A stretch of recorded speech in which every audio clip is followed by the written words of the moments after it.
Hello everyone, welcome to physics वाला। My name is Danish Zafar. आप सब मुझे टाइगर सर के नाम से भी जानते हैं।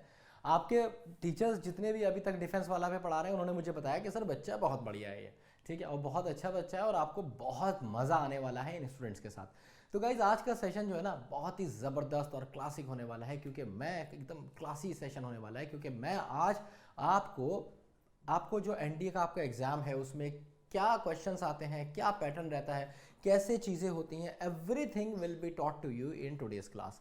तो without wasting a single minute, क्योंकि मेरे पास क्वेश्चंस भी हैं, मैं आज आपके लिए क्वेश्चंस भी लेके आया हूँ, कॉन्सेप्ट्स भी लेके आया हूँ और बहुत सारी चीज़ें हैं जो मैं यहाँ पे आपके लिए लेके आया हूँ।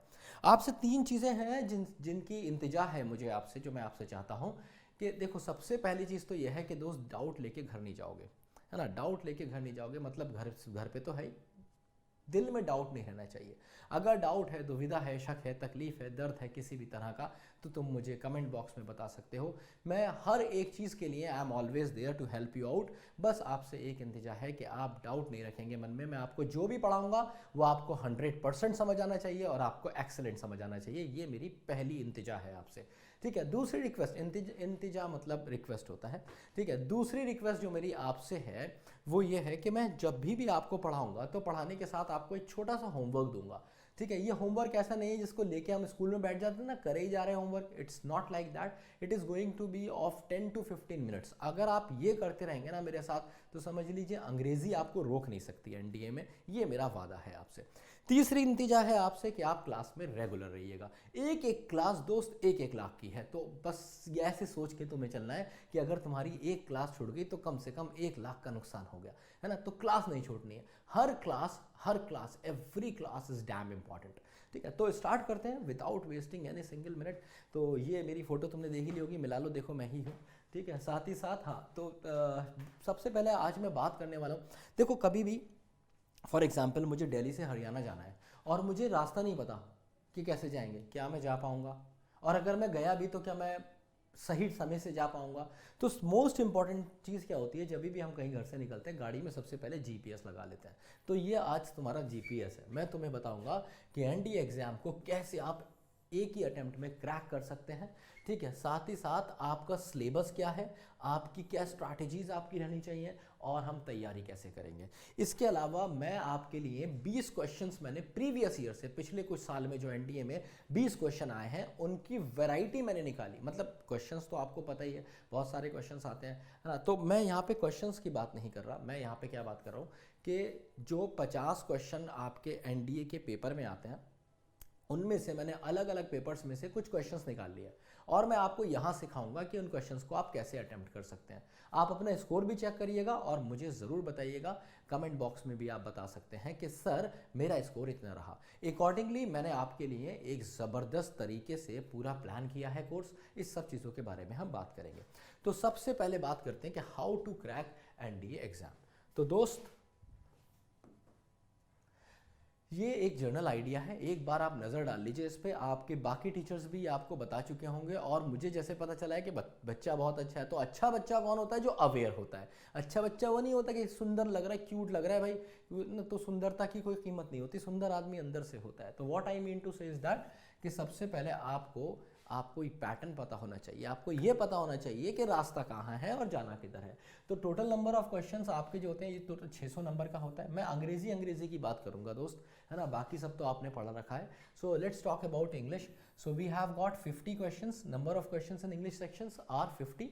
वी हैव गॉट 50 क्वेश्चंस और वो 50 क्वेश्चंस कितने मार्क्स के हैं? 200 नंबर के। सो इट मीन्स कि एक क्वेश्चन कितने मार्क्स का है? 50 into 4 that comes out to 200 marks. तो 200 नंबर का आपका अंग्रेजी का पेपर होता है। और अगर आपने कर दी कुछ गड़बड़, कहने का मतलब है नेगेटिव मार्किंग, तो नेगेटिव मार्किंग तुम्हारी कट जाती है कितनी?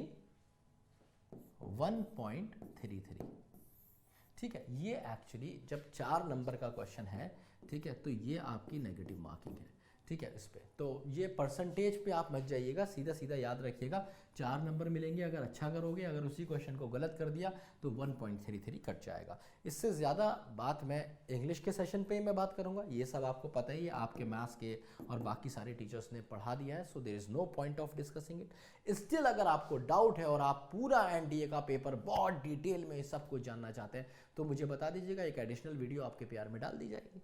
आगे बढ़ते हैं दोस्त, टाइम कम है हमारे पास, हमें पता है कि कुछ दिन बाद ही हमारा मतलब मिड ऑफ नवंबर से पहले ही एनडीए का एग्ज़ाम है, तो ये वजह है मैं इन चीज़ों को, और मैंने थोड़ा सा आपके पास में थोड़ा सा लेट आया हूँ, मतलब इतना भी लेट नहीं आया, थोड़ा सा लेट का मतलब है मुश्किल से 1 हफ्ता लेट, तो उसमें मैंने अब आपको सिर्फ क्रिप्स जो मेन आइडिया है वो मैं आपको देने की कोशिश कर रहा हूँ, तो ये इस पे ज़रूर नज़र डालिए, ये बहुत इंपॉर्टेंट है।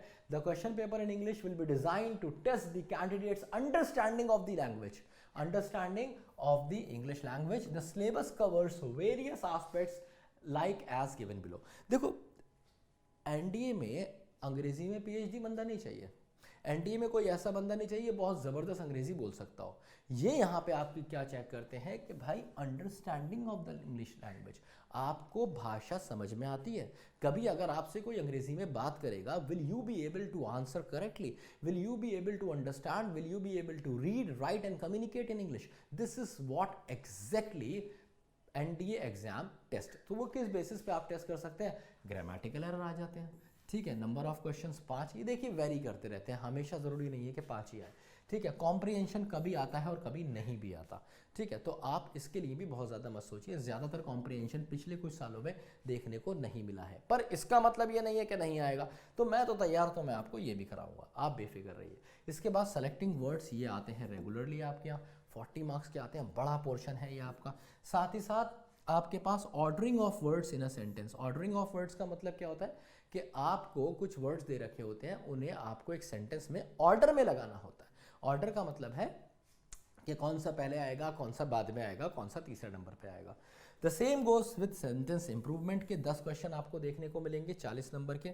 ये मैं आपको ग्रामर सारा, अभी मैं आपको ना इसको सेग्रीगेट करके दिखाऊंगा, मतलब अलग अलग करके दिखाऊंगा, then you get a better idea कि भाई चीज़ें वर्क कैसे करती हैं, ठीक है। एंटोनिम्स सिनोनिम्स भी आपके आते हैं, तो एक बार देखो सेग्रीगेट कैसे करेंगे।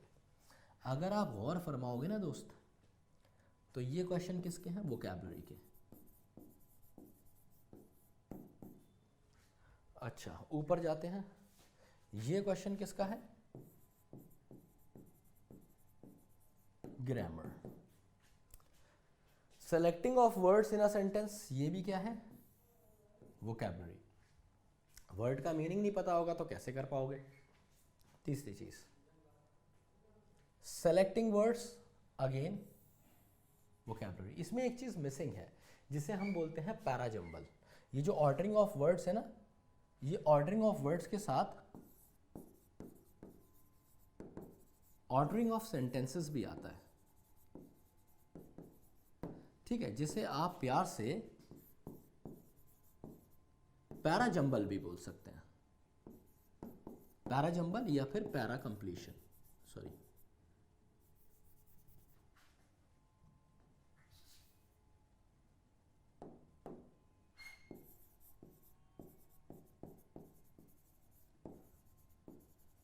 रीअरेंजमेंट भी बोलते हैं, ठीक है, सेंटेंस का रीअरेंजमेंट।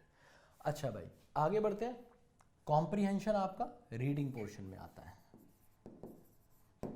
और स्पॉटिंग एरर भी आपका ग्रामर के पोर्शन में आता है। तो ग्रामर, अब आप इस पे गौर फरमाएंगे तो आप देखेंगे कि भाई 3 पोर्शन है तुम्हारे जिनको तुम्हें बढ़िया से प्रिपेयर करना है। कौन कौन से 3 पोर्शन है, एक तो है ग्रामर, दूसरा पोर्शन है वोकैबुलरी, और तीसरा पोर्शन है रीडिंग। आपका पूरा एनडीए का पेपर इसमें से आएगा, ग्रामर, वोकैबुलरी और रीडिंग। और अगर आप इन पे बढ़िया से तैयारी कर लेते हैं तो समझ लीजिए कामयाबी चूमेगी आपके, खत्म। तो ग्रामर क्या है आपकी, ग्रामर को आपको सबसे ज्यादा और सबसे बढ़िया से सीखना है। भर भर के इसमें क्वेश्चन आते हैं, और सबसे मजेदार बात क्या है ग्रामर की, कि अगर आपको आता है तो पूरे नंबर दे के जाएगा। कहने का मतलब है अगर मैंने टेंसेस बढ़िया से पढ़ रखे हैं और मुझे टेंसेस के एरर स्पॉटिंग आती है, तो अगर टेंसेस से क्वेश्चन आया तो वो नंबर तो मुझे दे के जाएगा। एक क्वेश्चन 4 नंबर का, 4 के मजे। समझ रहे हो? तो ये ग्रामर मैं आपको बहुत गहराई से पढ़ाऊंगा और बहुत बढ़िया से पढ़ाऊंगा, ये आपके बाकी एग्जाम्स में भी आपको बहुत ज़बरदस्त तरीके से काम आएगी। The same goes with vocabulary. अब ये जो पोर्शन होता है ना रीडिंग वाला, ये थोड़ा सा ट्रिकी पोर्शन होता है, क्योंकि इसमें टीचर आपकी बहुत ज़्यादा मदद नहीं कर सकता, ये सारा खेल आपको ही खेलना है। कहने का मतलब है दोस्त, अगर तुम रीड नहीं करोगे तो अंग्रेजी कैसे बनेगी? तो ये मैं तुम्हारे बदले की रीडिंग नहीं कर सकता। मैं तुम्हें ग्रामर तो सिखा सकता हूँ, मैं तुम्हें वोकैबुलरी तो सिखा सकता हूँ, पर मैं तुम्हारे बदले की रीडिंग नहीं कर पाऊंगा। तो रीडिंग तुम्हें खुद करना पड़ेगी, बट मैं सिखाऊंगा what to read, how to read, when to read and everything about reading. So guys, इस पे ये हमारा मेन पोर्शन होगा, इसको हम लेके चलने वाले हैं। रीडिंग के लिए मैं आपसे कहूँगा have a book, you must have a book with yourself. और आपको पढ़ना क्या है? You need to read what you understand at least 70%। आपको वो पढ़ना है जो कम से कम आपको 70% समझ में आए। दूसरी, आपको एक चीज़ का ध्यान रखना है, पहली चीज़ वो पढ़ना है जो 70% समझ में आए, और दूसरी चीज़ अपने एरिया ऑफ इंटरेस्ट का पढ़ना है। फॉर एग्जाम्पल, मेरा एरिया ऑफ इंटरेस्ट है फिलॉसफी, मुझे आता है भाई फिलॉसफी पढ़ने में धमाकेदार मज़ा, तो मैं फिलॉसफी पढ़ता हूँ। अब तुम्हें अगर मज़ा आता है फिक्शन पढ़ने में तो फिक्शन पढ़ो, अगर तुम्हें मज़ा आता है कुछ मॉरल पढ़ने में तो मॉरल पढ़ो, अगर तुम्हें स्पोर्ट्स पढ़ने में मज़ा आता है स्पोर्ट्स पढ़ो, अगर तुम्हें मज़ा आता है साइंस फिक्शन पढ़ने में तो साइंस फिक्शन पढ़ो, थ्रिलर, कॉमेडी, कुछ भी आप पढ़ सकते हो, but you must start reading. जितने भी दिन हैं आपके पास, आप कोशिश करिए कि आप रीड करके 2 से 3 नॉवेल ख़त्म कर देंगे। और ये बहुत बड़ी बात नहीं है, एक हफ्ते में 1 नॉवेल ख़त्म करेंगे तो 4 हफ्ते में 3 नॉवेल तो हो ही जाएंगे। घर में अगर मामा की, मामा के बेटे की, फूफी की, लौंडे की, किसी की भी शादी वादी भी आ गई तो भी, है ना, ये होता है, घर में फंक्शंस हो जाते हैं, हमारा सब डिस्टर्ब हो जाता है, तो उसके बाद भी आपके एटलीस्ट आपके 2 से 3 नॉवेल तो ख़त्म हो जाएंगे। और मैं आपसे वादा करता हूँ इसका ज़बरदस्त फ़ायदा आपको आपके एग्जाम में मिलेगा। ठीक है, अब बढ़ते हैं आगे। मैं आपको ये भी बताऊंगा कि रीडिंग आपके लिए कैसे इंपॉर्टेंट है, पर वो होता है ना कि अगर मैं पहले दिन तुम्हें सारे इंजेक्शन लगा दूंगा तो फिर दिक्कत हो जाएगी। So I will give you doses accordingly. Okay, so let's move further. ये एक बार नज़र मान लीजिए, बहुत ज़्यादा नहीं है, I just want you to read some of the points. ये आपको एक बार पता चल जाए कि जो एनडीए का एग्जाम है वो आपका 2 सेक्शन में होता है, एक मैथमेटिक्स होती है और एक जर्नल एबिलिटी टेस्ट होता है। ये जो जर्नल एबिलिटी है, इसी में इन्होंने इंग्लिश को भी काउंट किया है, इसीलिए मैंने पहली क्लास, अभी जो सबसे पहली बात मैंने बोली थी वो यही बोली थी, इन्हें इंग्लिश में पीएचडी लोग नहीं चाहिए, ऐसे लोग चाहिए जिनकी जर्नल एबिलिटी हो, those who can write, speak and communicate in English, है ना। तो जर्नल एबिलिटी होती है। मैथमेटिक्स का आप देख ही सकते हैं, 120 क्वेश्चन, 300 नंबर। हम सीधे अंग्रेजी वाले पोर्शन पे आते हैं। ठीक है, देखिए इसका मार्क्स भी अलग है, यहाँ पे 2.5 नंबर होता है आपका, ठीक है, और 0.83 की नेगेटिव मार्किंग होती है। ये इंग्लिश से इसका मतलब नहीं है, ये सब मैथ्स वगैरह का है। ठीक है, तो कोई डाउट हो आप अपने मैथ्स वाले सर से पूछ सकते हैं। तो वेलकम बैक टू इंग्लिश। यहाँ पे हाँ, 200 marks are allotted to English. याद रखिएगा कितने नंबर की अंग्रेजी आती है? 200 नंबर की अंग्रेजी आती है ना, किसमें? एनडीए वाले एग्जाम में। और आगे की बात है, in this section there will be a total of 150 question, तो 50 क्वेश्चन अंग्रेजी के होते हैं। ये जो बचे हुए 150 क्वेश्चन है, इसमें जनरल एबिलिटी के आपके बाकी सारे साइंस और हिस्ट्री आ जाता है। मेन क्या है कि आपको 50 नंबर की इंग्लिश तैयार करनी है। 54 तो अगेन 200 मार्क्स हो गए, वही 200 मार्क्स यहाँ पे आपको बताए गए हैं कि 200 नंबर की इंग्लिश आती है। आगे क्या कह रहा है? Candidates will be awarded 4 marks, ये मैं आपको पहले ही बता चुका हूँ, और 1.33 मार्क्स आपका डिडक्ट होगा, ये बात भी मैं आपको पहले बता चुका हूँ। ठीक है दोस्त, तो यहाँ तक मुझे उम्मीद है आपको एकदम क्लियर होगा। कोई भी डाउट, कोई दुविधा, कोई शक, कोई तकलीफ, कोई खाजो, मैं आपको बताया मैंने क्या कि आप एकदम पूछ सकते हैं। Your doubts, your queries are most welcome at Physics Wallah. आगे बढ़ते हैं। हाँ, ये स्कोर स्कीम है, ये आपने देख ली है। ठीक है, ये मेन पोर्शन आपने सब देख लिया। तो अब सीधे हम क्वेश्चंस पे जाते हैं दोस्त। तो देखो, ये भी मैं आपको बता चुका हूँ कि NDA will have 2 sections, mainly mathematics, ये सब मैंने आपको बता दिया है। ये बार ये पीपीटी मैंने आपको इसलिए दी है कि कभी अगर आप भूल जाते हैं तो आपके पास ये सेशन तो रहेगा ही, आप वापस आएंगे, वापस आके इनमें से कुछ भी देखेंगे तो ये आपको मिल जाएगा। तो ये पीपीटी बहुत काम की है, इसको संभाल के रखिएगा। ठीक है, देखिए ये वाली चीज़ मैंने आपको बोली थी, for English section candidate must focused on grammar. सबसे पहले यहाँ भी ग्रामर ही लिखा है क्योंकि यही सबसे इंपॉर्टेंट है, कॉम्प्रीहेंशन एंड रीडिंग एबिलिटी। इसलिए मैंने तुमसे कहा कि एग्जाम खत्म होने से पहले मैं तुम्हारे बदले का नॉवेल तो नहीं पढ़ सकता ना दोस्त, है ना, तो इसलिए वो तो तुम्हें ही पढ़ना पड़ेगा, तुम्हें 2 to 3 बुक्स खत्म करनी है। देखो शॉर्टकट्स अगर तुम्हें लेने ना लाइफ में तो बड़ी दिक्कत हो जाती है दोस्त, हमें शॉर्टकट से नहीं चलना।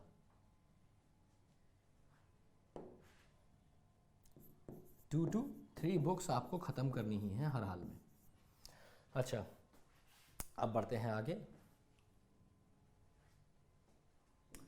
तो जो आपके क्वेश्चंस होते हैं ना, जितने भी पिछले कुछ सालों में क्वेश्चंस आए हैं एनडीए में, उसमें से एक स्मॉल पोर्शन मैंने निकाला है, पिक किया है, वैरायटी ऑफ क्वेश्चंस मैं आपके लिए लेके आया हूं।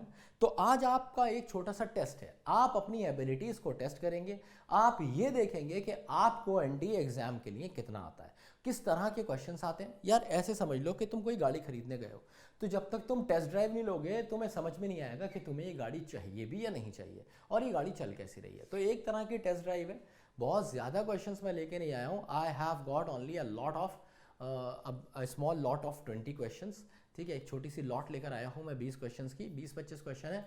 एक एक क्वेश्चन को मैं आपको डिटेल में समझाऊंगा, इससे बहुत सारे कॉन्सेप्ट्स भी आपको मिलेंगे। आपको करना क्या है, एक पेन और नोटबुक लेके ज़रूर बैठिएगा ताकि आप एक एक क्वेश्चन का कॉन्सेप्ट नोट करते रहें, ठीक है। और फिर उसके बाद लास्ट में मुझे बताइए कि आपको क्लास कैसी लगी।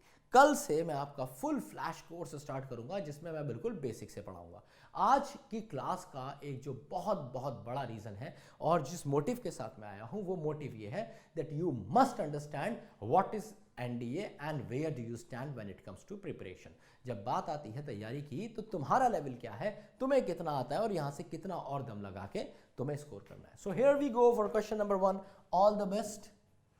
जल्दी से आंसर बताइए, बहुत तेज चीते की फुर्ती के साथ आप आंसर बताएं, ठीक है। मैं आपको बहुत ज़्यादा टाइम नहीं दूंगा यहाँ पे, तो मुश्किल से 10 सेकंड से आपके पास, इसको आराम से देखिए और आंसर बताइए।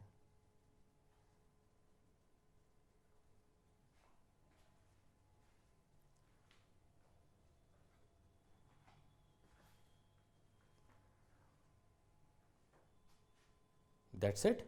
सो ऑर्डर हैज बीन इशूड, ठीक है। अब यहाँ पे क्या कह रहा है कि ऑर्डर इशू कर दिया गया है, किसके लिए, forest transfer to another district, उसका ट्रांसफर कराने के लिए किसी दूसरे डिस्ट्रिक्ट में, ठीक है भाई, समझ में आ गई। But he has not received them so far.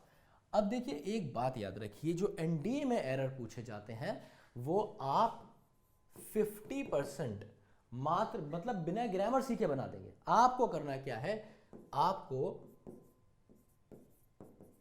Try two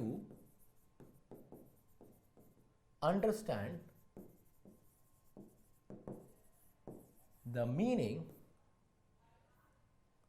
of the sentence. मात्र आप सेंटेंस का मीनिंग निकालने की कोशिश करेंगे ना तो ही ठीक हो जाएगा।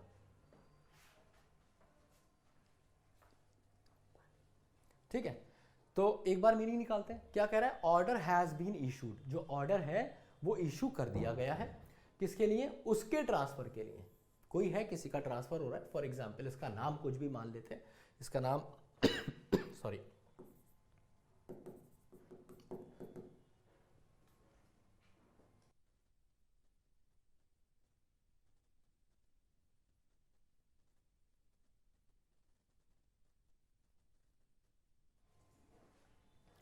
सो ऑर्डर हैज बीन इशूड किसके ट्रांसफर के लिए, अमित को मान लेते हैं, his Amit, to another district, किसी दूसरे शहर में जा रहा है। But he has not received, but उसने रिसीव नहीं किया है। क्या रिसीव नहीं किया, देम सो फार। अब देम क्या होता है, प्लूरल, किसको रिसीव नहीं किया उसने। यहां पे दोस्त बात हो रही है ऑर्डर की, कि उसको ऑर्डर इशू हो गया है उसके ट्रांसफर का, कि उसे दूसरे डिस्ट्रिक्ट में जाना है, but he has not received it so far, उसको ऑर्डर मिला नहीं है।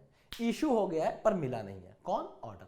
तो भाई ऑर्डर तो सिंगुलर था, तो सिंगुलर के लिए तो गली का बच्चा बच्चा जानता है कि इट आता है, तो तुम इट लगा दो और देम काट दो, बस मिल गए 4 नंबर।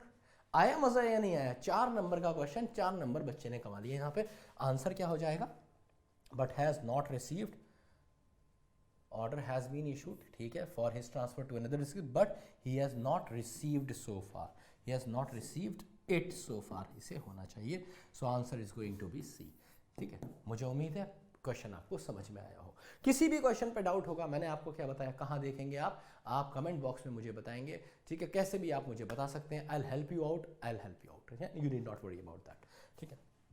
अगला क्वेश्चन, एक बार फिर से 10 सेकंड दे रहा हूं, ध्यान से देखिए।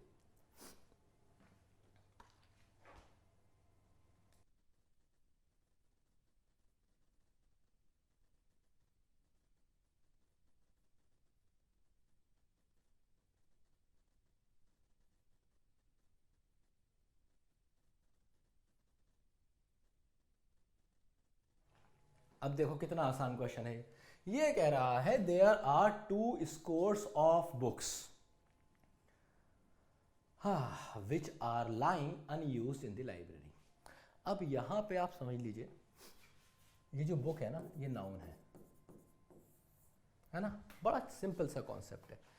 आपने, मैं कुछ नाउन्स लिखता हूं, जैसे मैंने लिखा चेयर्स, जैसे मैंने लिखा बुक्स, जैसे मैंने लिखा बॉक्स, ठीक है, या मैंने लिखा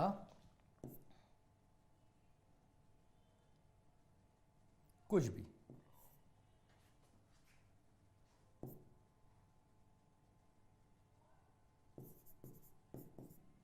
प्लैंक।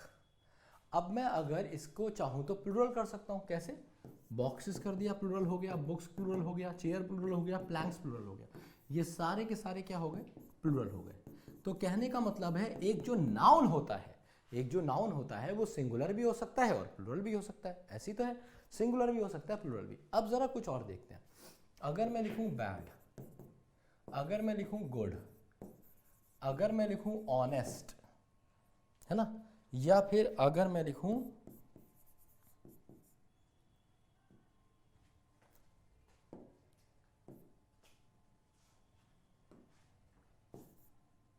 उप्स,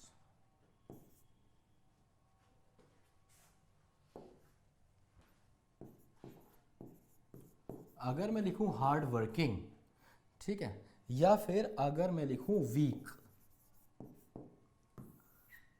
आप देखेंगे सारे के सारे दोस्त एडजेक्टिव हैं। कौन है ये, एडजेक्टिव। अब सवाल ये है कि एडजेक्टिव क्या होता है। दुनिया में जितने झगड़े हैं ना दोस्त, ये एडजेक्टिव की ही वजह है।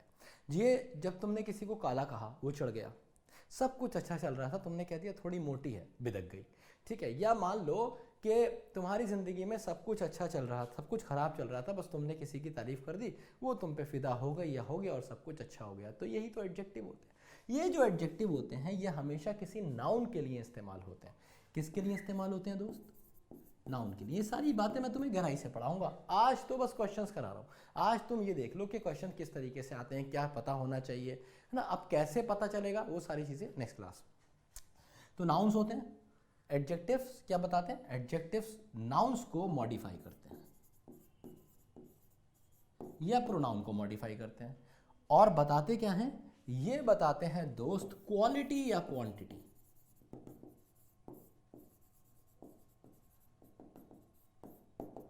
क्वालिटी बताते हैं या फिर क्वांटिटी बताते हैं, कोई चीज़ कितनी ज़्यादा है, कितनी कम है या कैसी है। जैसे भाई अगर मैंने कहा बैड तो बताना पड़ेगा ना कौन बैड, अगर मैंने कहा good, honest, hard working, weak, तो बताना पड़ेगा ना। हाँ, तो ये क्वालिटीज़ होती हैं, और इसके साथ एस या ई एस नहीं लगता।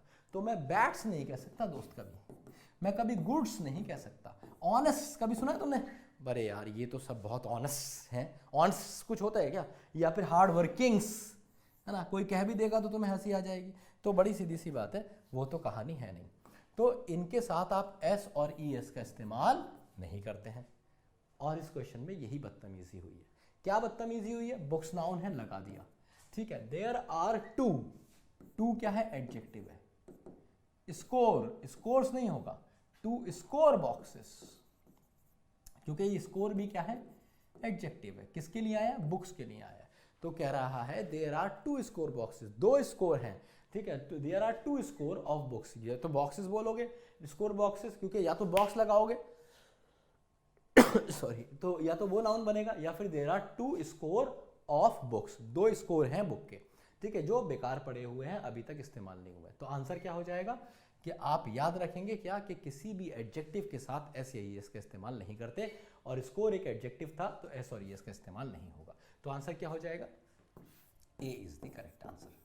उम्मीद है समझ आ गया होगा क्वेश्चन, डाउट होगा तो मुझे उम्मीद है आप पूरा पूछेंगे। नेक्स्ट क्वेश्चन, 10 सेकेंड, जल्दी से आंसर बताइए।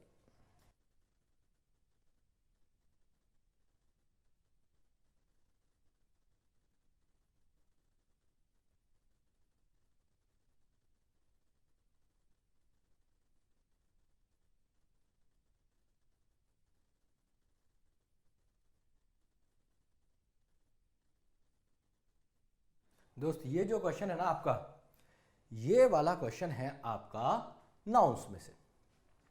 कुछ नाउन होते हैं जैसे शीप,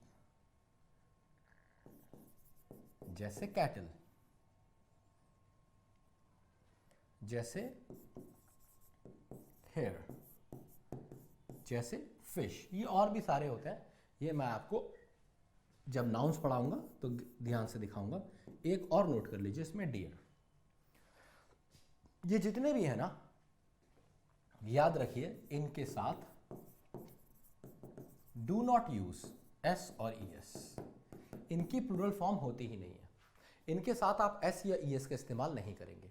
अगर आप इनके साथ एस या ई एस का इस्तेमाल करेंगे तो ये गलत हो जाएंगे, ठीक है। अब अगर आपको इसे सिंगुलरली यूज करना है तो भी आप ऐसे ही यूज करेंगे, और प्लूरली यूज करना है तो भी। जैसे मैं कहूं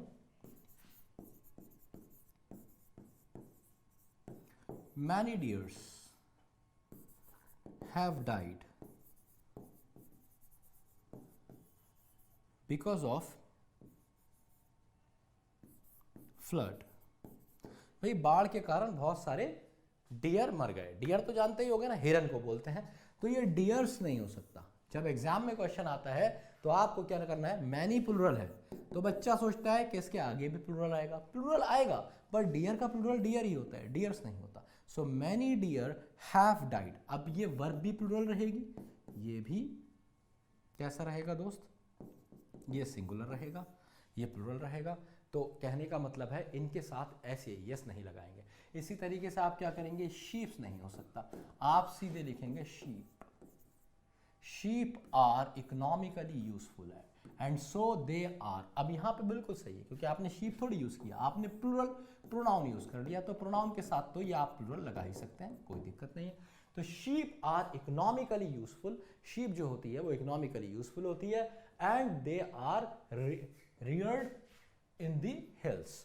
ठीक है भाई, समझ में आया तो प्यारा एक बार मुझे बता देना कमेंट बॉक्स में कि सर एवरीथिंग इज फाइन। और कोई भी डाउट होगा तो मैं आपके, देखिए पहली क्लास में होता क्या है ना, we need to understand the students mentality, preparation के उसकी कितनी तैयारी है, हर बच्चा अलग होता है। अब मुझे एग्जैक्टली पता भी नहीं कि आपकी तैयारी कैसी है, आपने आज से पहले कभी एनडीए का पेपर देखा है, कोई अटेम्प्ट दिया है या फिर कुछ भी। तो इसलिए ये वाली क्लास बस आपको आईना दिखाने के लिए है कि आपको समझ में आ जाए कि आपको कितना आता है। तो आंसर इज ए, शीप्स नहीं हो सकता, शीप होगा। नेक्स्ट क्वेश्चन,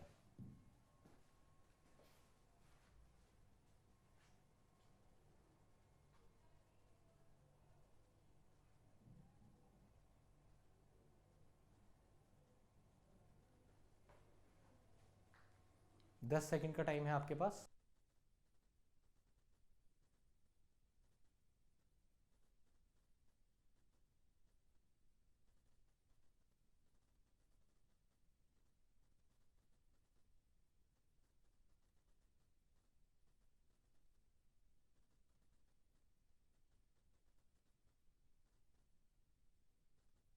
हाँ भाई, तो क्या कह रहा है, I shall not attend the meeting. इसमें तो कोई गलती नहीं है, ये कह रहा है कि मैं मीटिंग अटेंड नहीं करूंगा, I shall not attend the meeting. Since, अब देखिए सिंस होता है ना, इसके मल्टीपल मीनिंग होते हैं, ये भी मैं आपको आगे की क्लासेस में कराऊंगा। इसका यहाँ पे मतलब है बिकॉज, ठीक है, I shall not attend the meeting, मैं मीटिंग अटेंड नहीं करूंगा। रीजन क्या है, because I have many works. यार देखो, कुछ हमारे पास दो तरीके से नाउन होते हैं।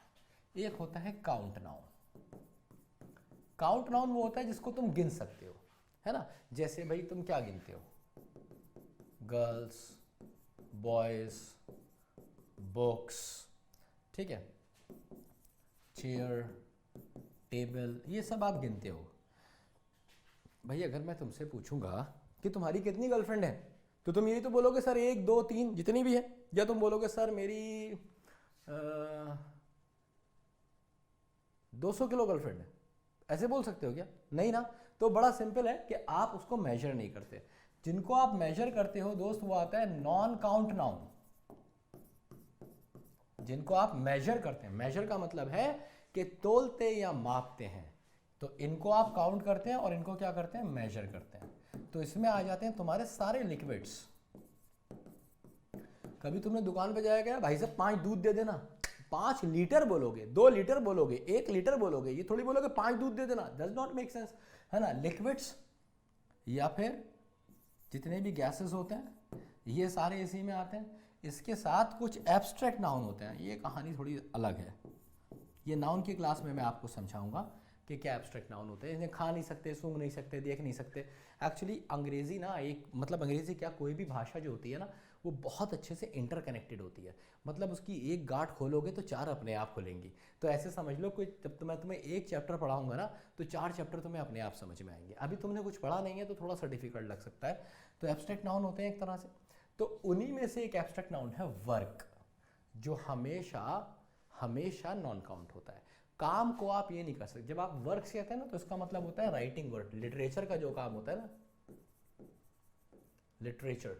जैसे मैं कहूं works of Shakespeare, works of John Milton, तो ये अंग्रेजी के राइटर हैं। मैं इनके काम की बात करूंगा, मतलब जो इन्होंने पोइट्री लिखी, जो इन्होंने प्रोज लिखा, जो इन्होंने ड्रामास लिखे, नॉवेल्स लिखे, तो मैं कह सकता हूँ वर्क्स। नहीं तो मैं वर्क का इस्तेमाल काम के, अब तुम रोजाना झाड़ू बर्तन पोछा, इसको अगर तुमने वर्क कह दिया तो गलत हो जाएगा। तो क्या है, I shall not attend the meeting since I have, many का इस्तेमाल भी नहीं कर सकते, क्योंकि मैनी का इस्तेमाल भी आप सिर्फ काउंट नाउन के साथ करते हैं। तो मैनी को भी हटाएंगे, आपको कहना पड़ेगा since I have many works की तरह। ठीक कैसे होगा ये, आ लॉट ऑफ वर्क। और दोस्त इसलिए आप आंसर एग्जाम में टिक करते बी। तो I shall not attend the meeting, मैं मीटिंग अटेंड नहीं करूंगा क्योंकि I have a lot of work, मेरे पास बहुत सारा काम है। किस चीज के लिए, to complete within allotted time, जो भी मेरे पास टाइम दिया गया है उसको कंप्लीट करने के लिए मेरे पास इतना ही टाइम है। तो आंसर इज बी। समझ में आया? जल्दी से बताइएगा और डाउट है तो पूछिए। Next question, once again 10 seconds.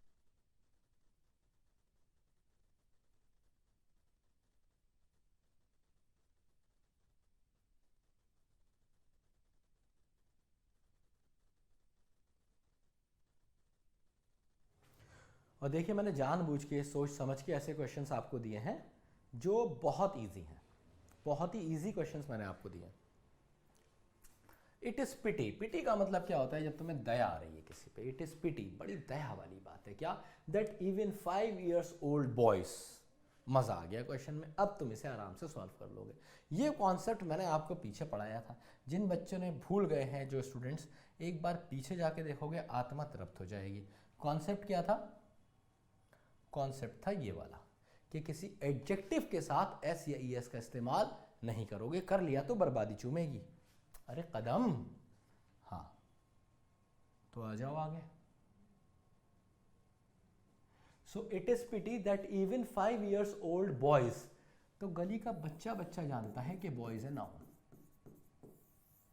ठीक है भाई।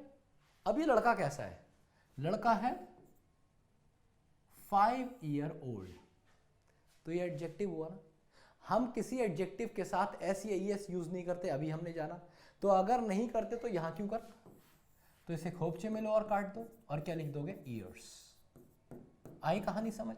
क्या कह रहा है, इट इज पिटी, ये बड़े ही दया मतलब बड़े दुख की बात है कि दैट इवन के एक 5 साल का लड़का भी, जो 5 साल के लड़के हैं वो भी, are engage in hazardous factories. Hazardous का मतलब होता है डेंजरस,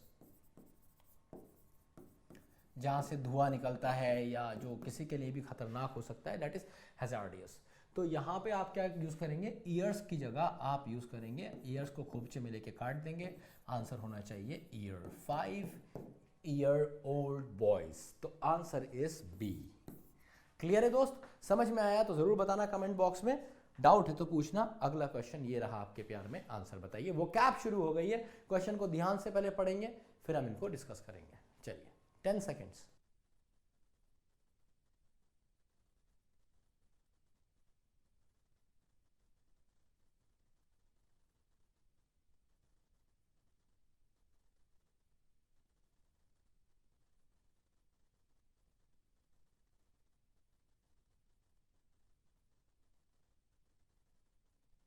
ओके बहुत आसान क्वेश्चन था। तो he drove his cars through slimy road to reach your office.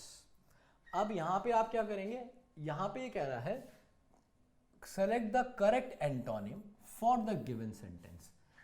अब यहां पे ये वाला जो वर्ड है ना स्लीमी, जिसको कैपिटल में लिखा है, इसका आपको एंटोनिम बताना है। एंटोनिम का मतलब होता है उल्टा वर्ड, विपरीत वर्ड, ऑपोजिट वर्ड, एंटोनिम बताना है आपको। तो पहले तो हमें एंटोनिम बताने के लिए पहले तो वर्ड का मीनिंग ही पता होना चाहिए।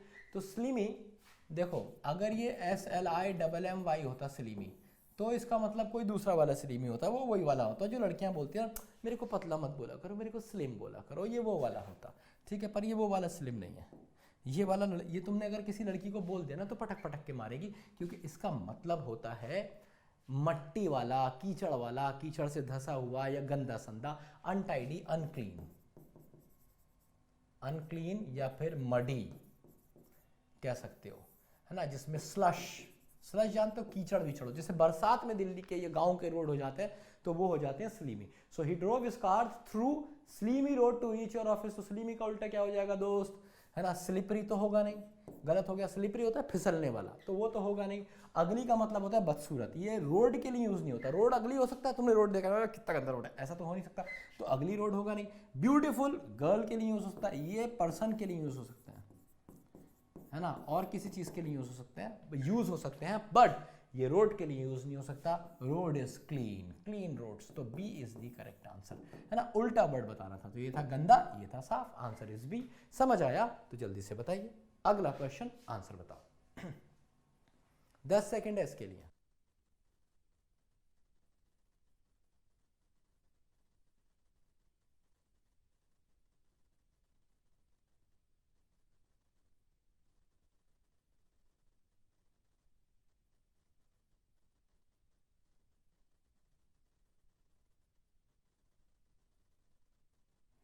देखिए यहाँ पे जो सर्व टाइज है ना, his family serve ties with him for marrying intercaste. Now what do you understand by serve ties? आज से कुछ दिन पहले ये न्यूज़ में भी बहुत बहुत ज़्यादा पूछा जा रहा था, सब जगह बहुत ज़्यादा पूछा जा रहा था। तो जल्दी से पहले आप जल्दी से पहले आपको ये याद रखना है कि सर्व टाइज क्या होता है। तो कह रहा है सर्व टाइज का मतलब होता है कि आप अलग हो जाना। Severed ties, his family serve ties with him for marrying, तो सेपरेशन मतलब होता है इसका। होता है ना कि भाई लड़की है, मान लीजिए कि लड़की है मुस्लिम, हिंदू या कुछ भी, और लड़का जो है वो किसी दूसरी कास्ट से है, मुस्लिम, हिंदू। मूवीज़ भी इस पर बहुत बन गई हैं, पर भाई प्यार तो प्यार होता है ना। अब जो पसंद आ गई अब तो ये वही होगी, हिंदू है, मुस्लिम है, कुछ है, अब तो पसंद आ गई तो अब तो तुम्हें पता ही है, अब तो यही होगा। तो मान लो तुमने कांड कर दिया, तुमने जो भी किया, तो इस फैमिली ने क्या किया, उसको सर्व टाइज विद हिम, क्योंकि उसने इंटर कास्ट में मैरिज कर ली। ब्राह्मण लड़का था, लड़की वैश्या थी या शूद्राज में आती थी, तो उसको शादी कर ली उसने। तो सर्व टाइज उल्टा बताना है, इसका एंटोनिम बताना है। तो उल्टा क्या हो जाएगा भाई, सेपरेशन, डिटैच्ड। डिटैच्ड क्या है, इसी के लिए सिनोनिम है, इसी का तो सिनोनिम है सेपरेशन का। भाई डिटैच का उल्टा क्या होता है, अटैच। अटैच ये इसका एंटोनिम हो गया, तो ये तो आंसर होगा नहीं, क्योंकि ये इस जैसा ही है ना। इंक्लूडेड, डिसरप्टेड का मतलब क्या होता है, डिसरप्टेड का मतलब इंटरप्टेड ही होता है।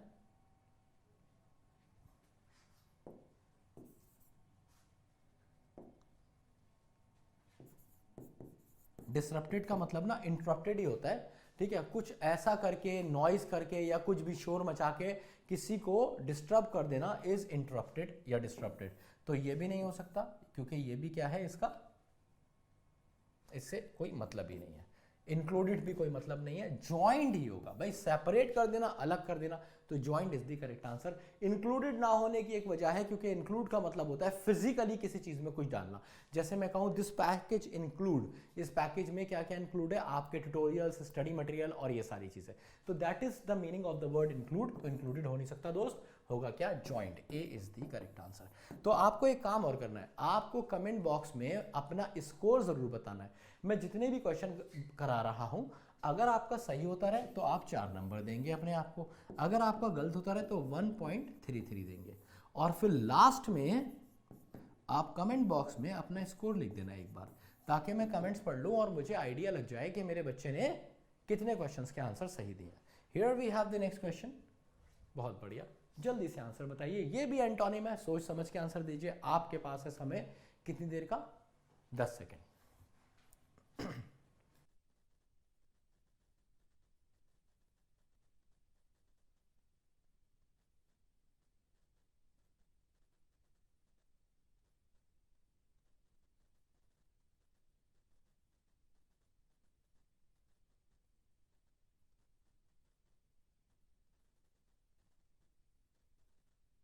Domestic violence is very inhuman act, is a very inhuman। inhuman का मतलब क्या होता है, मतलब इंसानों वाला नहीं है, अनसिविलाइज्ड है, इमोरल है, बहुत गलत है। तो इसके लिए वर्ड यूज कर सकते हैं क्या, इमोरल, असभ्य, असभ्य, सभ्य काम नहीं है, अच्छी बात नहीं है। अच्छा, डोमेस्टिक वायलेंस क्या होती है, डोमेस्टिक वायलेंस का मतलब होता है घर में मारपीट मचाना, कि पिता बच्ची को मार रहा है, बेटी को मार रहा है, या पति बीवी को मार रहा है, ऐसी सारी चीज़ें जो होती हैं। वैसे अब ये होता नहीं है, तुम बीवी को मारना भी इतना आसान नहीं है, बीवी मार रही है उल्टा पटक पटक के।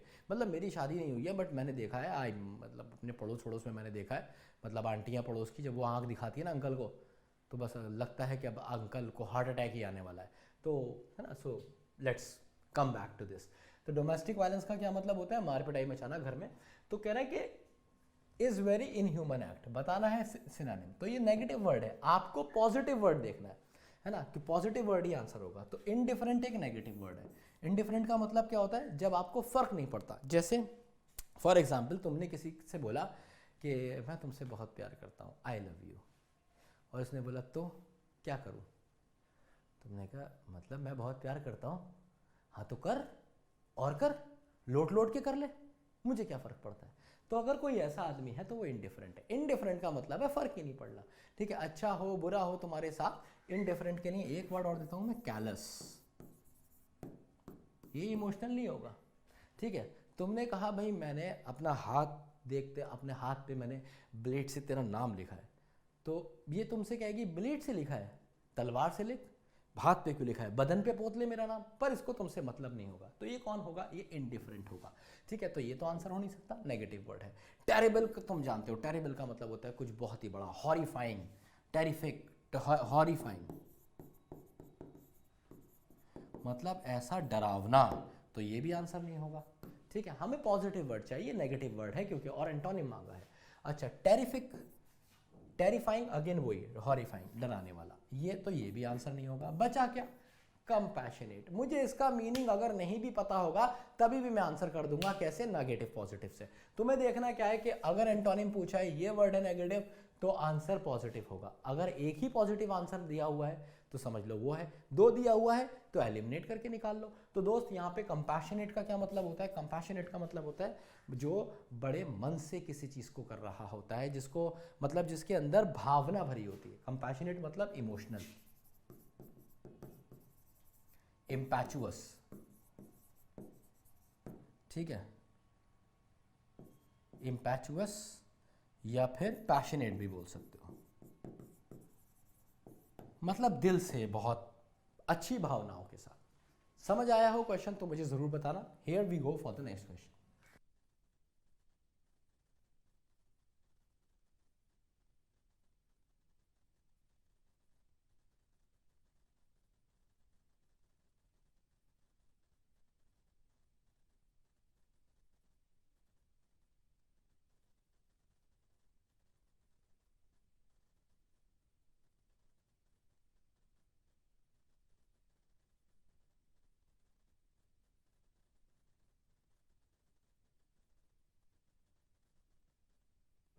तो कह रहा है his candid remarks impress the authorities. क्या मतलब हुआ? कैंडिड का मतलब होता है फ्रेंडली। फ्रेंडली, तो his friendly remarks impress the authorities. तो जो उसके फ्रेंडली रिमार्क्स थे उससे जो अथॉरिटीज थी वो कैसी हो गई दोस्त? एकदम इम्प्रेस्ड हो गई। तो यहाँ पे अब आपको फिर से एंटोनिम ढूंढना है। तो फ्रेंडली क्या हो गया?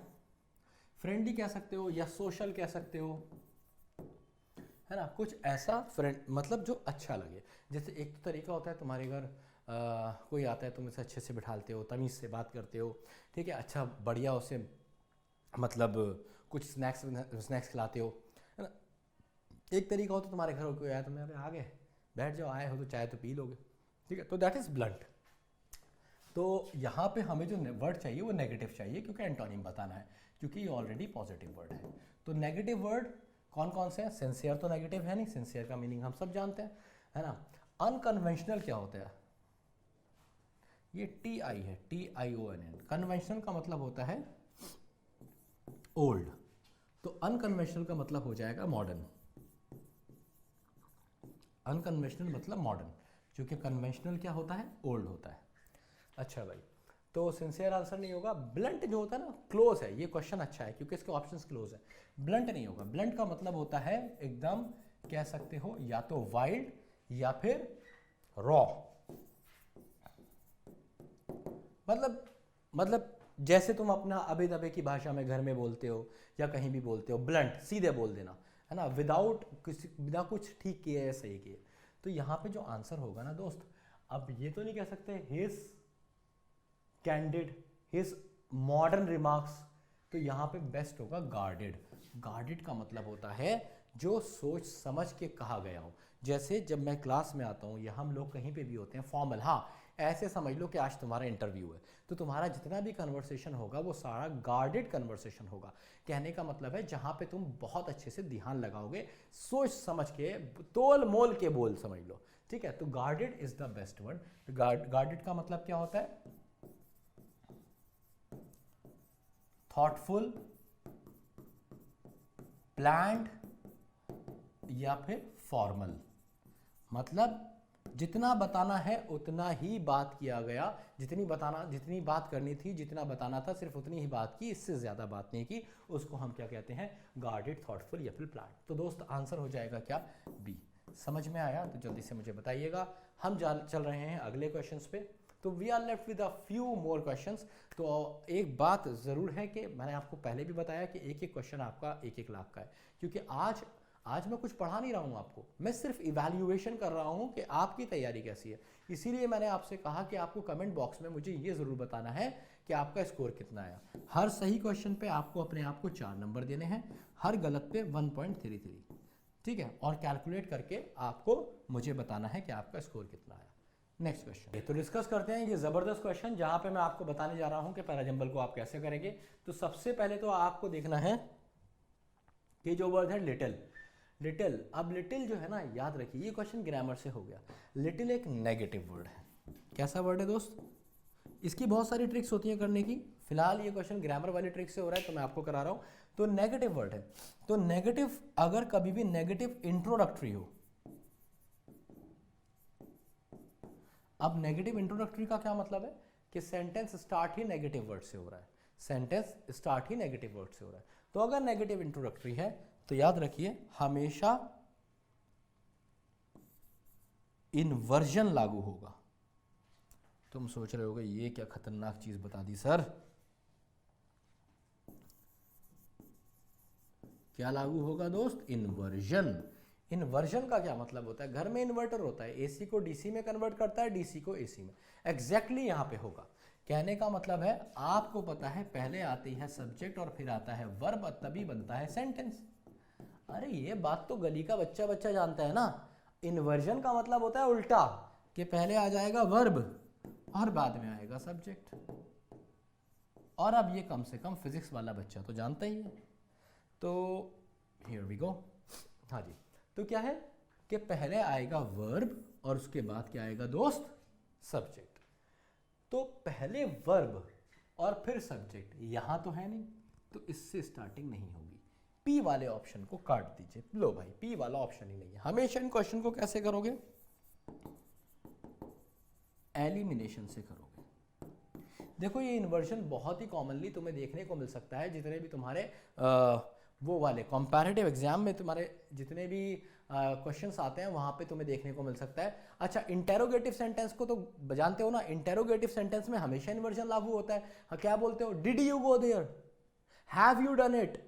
ठीक है, तो पहले क्या आता है? पहले वर्ब आती है, जैसे हैव यू डन इट, तो पहले हैव आया, बाद में यू आया। डिड यू डू दैट, तो पहले डिड आया, बाद में यू आया। तो यहां पे इन्वर्जन लगेगा इसी तरीके से। तो लिटिल स्टूड बाय, तो भाई क्यू से भी स्टार्टिंग हो सकती है। ठीक है, अब ये कह रहा है डिड। अब मीनिंग देखेंगे। अब देखो यहां पे आप पहली चीज तो आपको ये पता चल गई कि ये वर्ब आएगा, तो इसके बाद एस नहीं आ सकता, एस वाला कोई ऑप्शन भी नहीं है। अगर होता तो हम उसे एलिमिनेट कर देते। तो आप क्या करेंगे? Little stood by all these years, हो भी सकता है। लिटिल डिड ही रियलाइज, तो रियलाइज अगर उसने किया है तो कुछ तो किया होगा। लिटिल का मतलब है ऑलमोस्ट नथिंग। क्या मतलब है? Almost nothing. लिटिल का मतलब यही होता है, बिल्कुल ना के बराबर, कुछ नहीं। So little did he realise, उसने ना के बराबर रियलाइज करा था। क्या? रियलाइज, तो आर से स्टार्टिंग हुई और आर के बाद या तो आप पी लगा सकते हैं या एस। तो देखते हैं क्या वो एस रियलाइज कर सकता है। एस क्या है? Bye a colleague whom he had. तो did he realise by a colleague, realise किया कलीग के द्वारा। तुम किसी दूसरे के द्वारा कुछ रियलाइज नहीं करते हो, रियलाइज तुम अपने आप करते हो। हाँ, दूसरा रियलाइज करवा सकता है, तो पैसिव वॉइस होता, तो उससे कोई मतलब है नहीं। तो ये बड़ा आसान है, little did he realise, p आ जाएगा। पी क्या कह रहा है? दैट। क्या रियलाइज करा उसने? That he had been let down. Let down का मतलब क्या है? इंसल्टेड।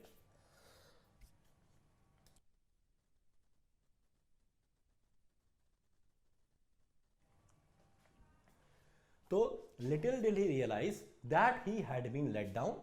कैसे? That he had been let down, तो आर और पी साथ में आया। अब लगा देंगे एस।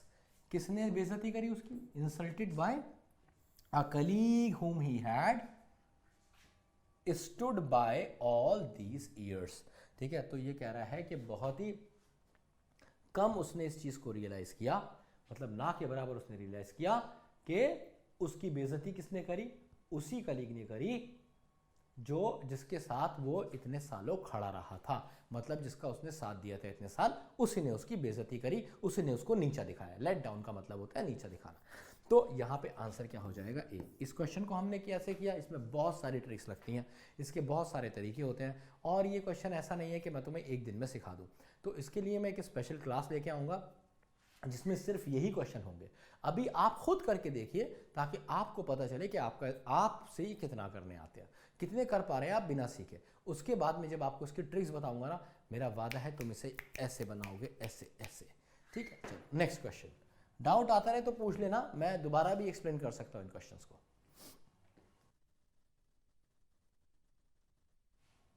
इसके लिए टाइम थोड़ा ज़्यादा दे रहा हूँ मैं तुम्हें, 30 सेकेंड्स दे रहा हूँ, आराम से कर लो इसे।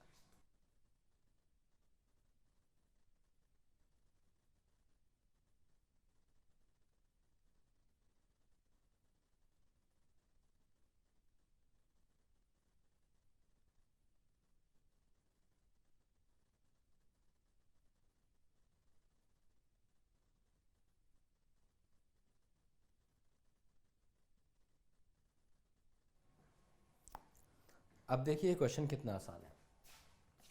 जैसे वहां पे वर्ड दे रखा था पहले लिटिल, यहाँ पे वर्ड दे रखा है क्या? देन। तो दोस्त देन से स्टार्ट करेंगे। अब देखो यहाँ पे मैं उस क्वेश्चन को, मैं चारों क्वेश्चन को ना अलग अलग तरीके से दिखाऊंगा आपको। जैसे इससे पहले मैंने आपको एलिमिनेशन से सिखाया, एलिमिनेशन तो हम हमेशा करेंगे, बट कुछ और नई चीज़ों से मैं आपको इस क्वेश्चन को दिखाता हूँ। जैसे देन, अब देन के बाद क्या लगा सकता हूँ? सुटेबल इट वॉज कौन। अब एक आपको मैंडेटरी पेयर इसमें दिख रहा है, क्या दिख रहा है? Mandatory pair. मैंडेटरी पेयर का क्या मतलब होता है? ऐसा जोड़ा जो साथ में आएगा। तो ये वाला, how eminently suitable it was. Eminently का मतलब है इंपॉर्टेंटली, या एक्सट्रीमली समझ लीजिए, how extremely suitable it was. तो ये एक मैंडेटरी पेयर है। कहने का मतलब है हमें सीक्वेंस ऐसा देखना है जिसमें एस और आर साथ में मिल जाए। ठीक है, अब मैं ये भी बताऊंगा आपको आगे, मतलब अपकमिंग क्लासेस में, कि मैंडेटरी पेयर कैसे छांटते हैं। अभी तो मैंने सीधे छांट के दिखा दिया आपको। तो एस और आर साथ में कहाँ कहाँ है? एस और आर यहाँ पे नहीं है, काट डालो। एस आर यहाँ पे है, एस आर यहाँ पे है, एस आर यहाँ पे है। क्या बात है, देखा तुमने, 3 जगह मिला बट एक तुमने एलिमिनेट कर दिया। अब हम आगे बढ़ते हैं। देन अब ऑफ देन के बाद अगर आप कहोगे it struct me of course, ठीक है, तो ये इसका कोई मतलब नहीं होगा। तुम्हें कहना पड़ेगा then of course it strucks me. It struck me, struck का मतलब है मेरे दिमाग में आया, कितना स्ट्राइक किया, अरे तभी मुझे स्ट्राइक किया। स्ट्राइक की सेकंड फॉर्म है ये स्ट्रक। तो ये कह रहा है देन, तब मुझे एकदम से ख्याल आया, तो पहले आ जाएगा Q, then it struck me, मेरे दिमाग में आया क्या, कि वो कितना ज्यादा सुटेबल था। तो बस यही आंसर हो जाएगा डी। ये थोड़ा चालाकी वाला क्वेश्चन था क्योंकि इसमें बहुत ज़्यादा इन्फॉर्मेशन नहीं थी, छोटे छोटे थे, और आपको बनाना कैसे थे, दिमाग लगा के। तो दिमाग लगाने वाला क्वेश्चन था, एलिमिनेशन से आपने कर दिया, आंसर इज डी। ठीक है, अभी ये क्वेश्चन अगर आपके गलत भी हो रहे हैं तो आपको परेशान नहीं होना है, क्योंकि अभी आपने कुछ पढ़ा नहीं है। ये एक तरह से आपका इवैल्यूएशन है, मैं बार बार बता रहा हूँ वीडियो में। बस आपको ये देखना है कि आप कितने % मार्क्स लेके आते हैं, बाकी का मुझ पे छोड़ देना है। I have planned beautiful and very knowledgeable sessions for you, जहां से आपका एकदम सब बढ़िया हो जाएगा। चलिए अगला क्वेश्चन, आंसर बताइए।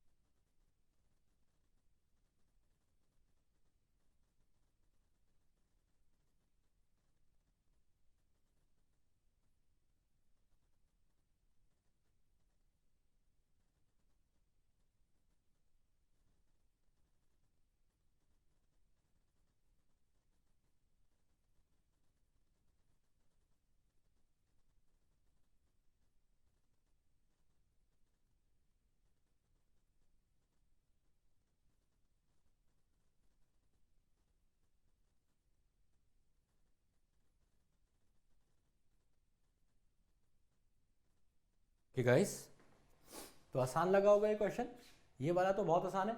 देयर वॉज, अब देयर वॉज क्या हो सकता है? देयर वॉज नीडेड, तो ये तो पता नहीं कौन है, तो पी से स्टार्टिंग नहीं होगी। कहीं पी से स्टार्टिंग दे रखी है? नहीं दे रखी है। आगे बढ़ते हैं। There was a time when each family member, हाँ भाई ये वाली स्टार्टिंग हो सकती है, तो क्यू से स्टार्टिंग हो सकती है, क्यू से स्टार्टिंग हो सकती है, क्या आर से भी स्टार्टिंग हो सकती है?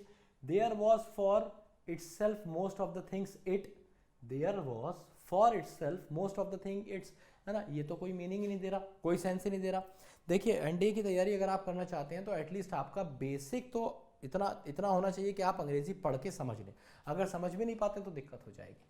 तो आर से स्टार्टिंग नहीं हो सकती, और आपने ये 2 ऑप्शन काट दिए। अब इन दोनों में से कोई भी सीक्वेंस लगा के देख लो। जब क्वेश्चन ज़्यादा डिफिकल्ट होगा तो आप क्या करेंगे, दोनों में से कोई भी सीक्वेंस लगा के देख लेंगे। तो दोनों को बारी बारी चेक करते हैं, पहले क्यू आर लगाते हैं और फिर उसके बाद क्यू एस लगाएंगे। तो क्यू आर क्या कहता है? There was a time, Q R, there was a time when each family for itself most of the things it.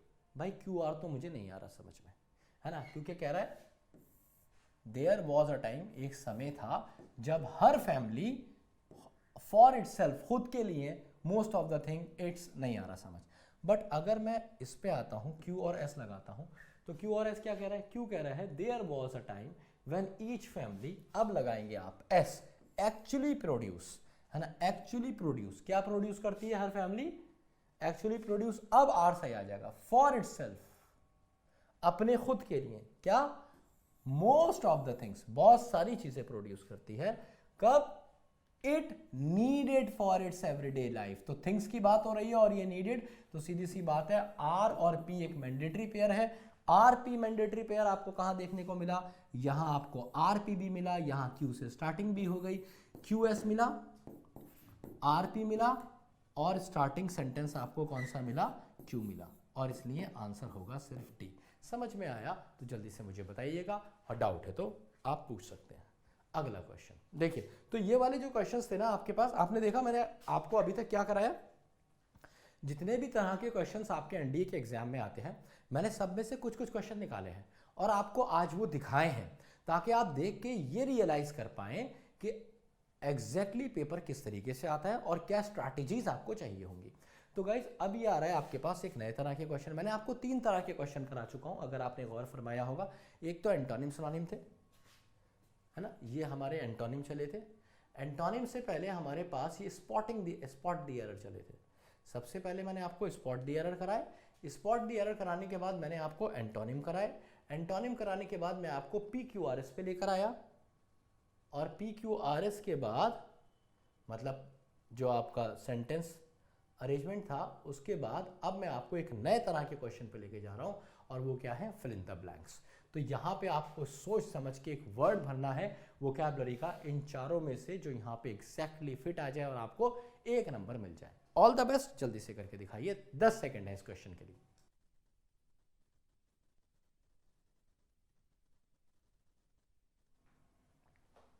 अच्छा देखिए यहाँ पे क्या हुआ है, since one can not read every book, एक आदमी हर किताब नहीं पढ़ सकता। Since one can not read every book, one should be contented. Contented का मतलब क्या होता है, satisfied. Satisfied with making a dash selection. कैसा सिलेक्शन होगा, कैसा सिलेक्शन होगा, नॉर्मल सिलेक्शन। कहने का मतलब है कि हर आदमी हर किताब तो नहीं पढ़ सकता। फॉर एग्जाम्पल मैंने तुमसे कहा था अभी कि भाई तुम्हें रीडिंग करनी है, नॉवेल पढ़नी है, तो तुम्हें ये थोड़ी सारी किताबें पढ़ डालोगे, है ना, पढ़ नहीं सकते, ये तो पॉसिबल नहीं है। So one should be content. तो तुम्हें अपने आप को किससे सेटिस्फाई करना है, मेकिंग अ डैश सिलेक्शन। कैसा सिलेक्शन करोगे, सैंपल सिलेक्शन। क्या सैंपल, कौन सा सैंपल, कैसा सैंपल, नहीं पता। स्टैंडर्ड का मतलब होगा कि किसी ने बताया कि ये स्टैंडर्ड हुआ है और यही बुक हमेशा पढ़नी चाहिए। बुक्स का कोई स्टैंडर्ड सेट नहीं होता, ठीक है, क्योंकि बुक्स जो होती हैं वो पर्सन टू पर्सन वेरी करती हैं कि इसको क्या पढ़ना है। तो बुक्स का कोई स्टैंडर्ड सिलेक्शन होता नहीं है, इसलिए आप क्या यूज करेंगे, जुडिशियस। जुडिशियस का मतलब होता है दोस्त वाइस। जुडिशियस का मतलब जुडिशियल से कुछ नहीं है। देखिए जो ये वर्ड होता है ना जुडिशियल, इसका मतलब होता है न्याय संबंधी, रिलेटेड टू जुडिशियरी, न्याय संबंधी। पर आप ये कहना ही नहीं चाह रहे हैं, आप कहना चाह रहे हैं वाइस, समझदार। तो आंसर इज डी। समझ आया तो जल्दी से बताइए, डाउट है तो पूछिए। Next question. सो हमारे पास 2-3 क्वेश्चंस और बचे हैं, है ना, जल्दी जल्दी हम इन्हें सीखेंगे। 10 सेकेंड से आपके पास, जल्दी से आंसर बताइए।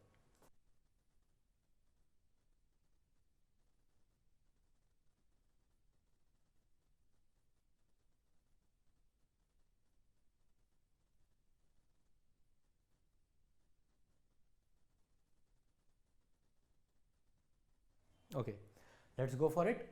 तो सक्सेस कम्स टू दोस, ना, सक्सेस किसको मिलती है, हु आर विजिलेंट। विजिलेंट का मतलब क्या होता है, अलर्ट।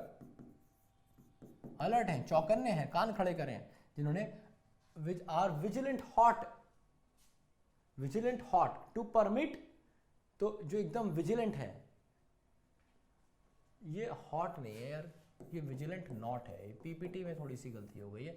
तो success comes to those who are vigilant not to permit, जो अलर्ट हैं किस चीज के लिए, कि वो परमिट नहीं करते, किस चीज को, to permit from the choosing part. To permit क्या, टू परमिट ऑब्स्ट्रक्शन भी हो सकता है, ये अच्छा क्वेश्चन है, एलिनिएशन भी हो सकता है, डिविएशन भी, डाइवर्जन भी। डाइवर्जन नहीं हो सकता। डाइवर्जन क्यों नहीं हो सकता, डाइवर्जन का मतलब क्या होता है, ये मान लीजिए रोड जा रही है, रोड आगे जाने के बाद 2 जगह डिवाइड हो गई है, यही रोड ऐसे मुड़ गई है इस तरफ, और यहीं से ही ये रोड, यही रोड ऐसे मुड़ गई है, और यहां पे सीधे ब्लॉक है।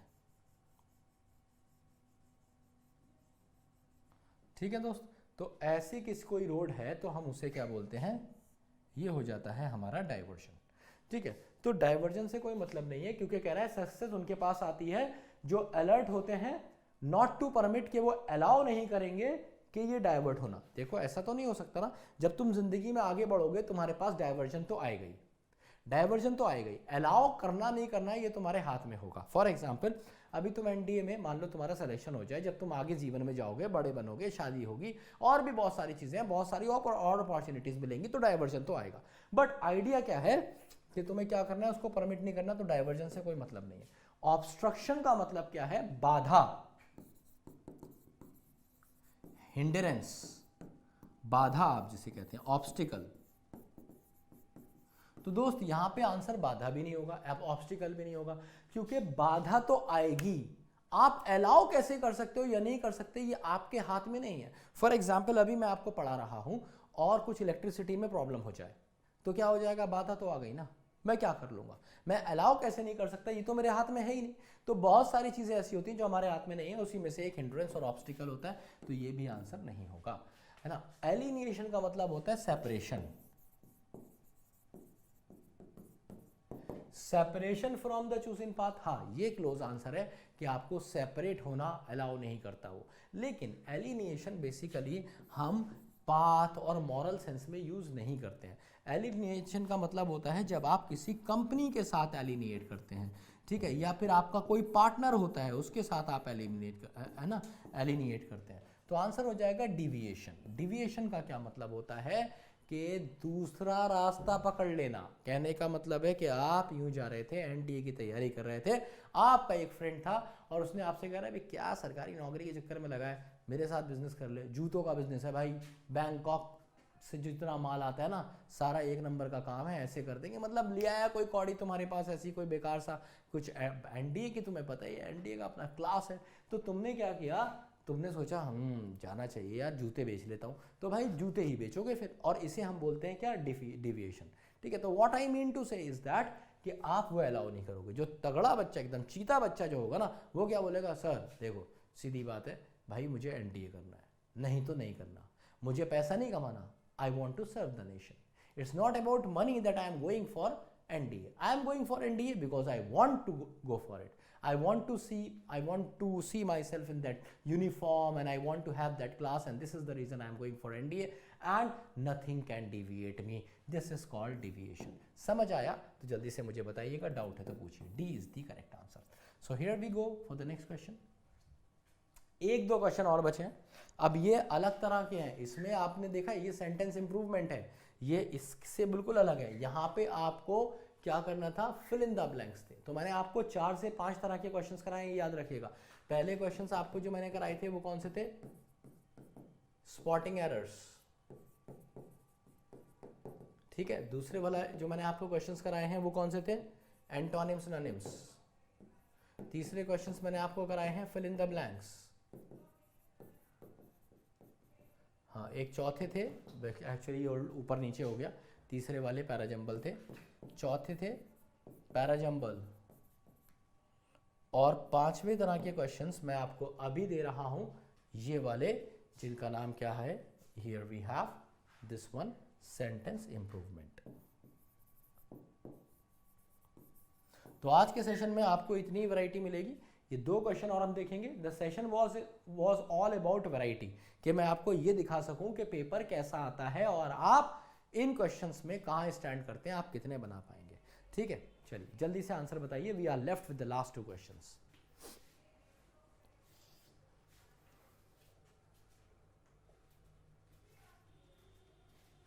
फ्रेजल वर्ब पे बेस्ड है क्वेश्चन ये।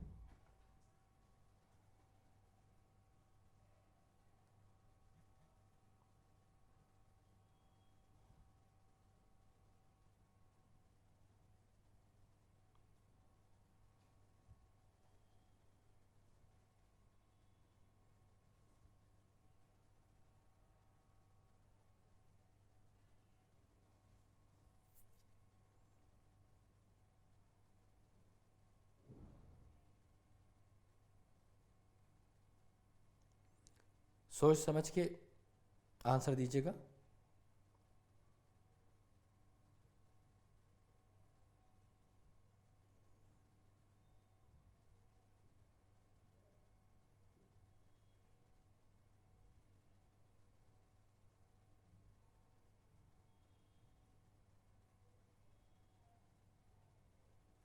अब देखिए कह रहा है this matter admits of no excuse. Admits of का मतलब है कि अकाउंटेबल, मतलब एडमिट्स ऑफ आप ऐसे लिख लीजिए, ये फ्रेजल वर्ब्स होते हैं। अब फ्रेजल वर्ब्स क्या होते हैं कि कभी भी आप किसी वर्ब के साथ कोई प्रपोजिशन लगा देते हैं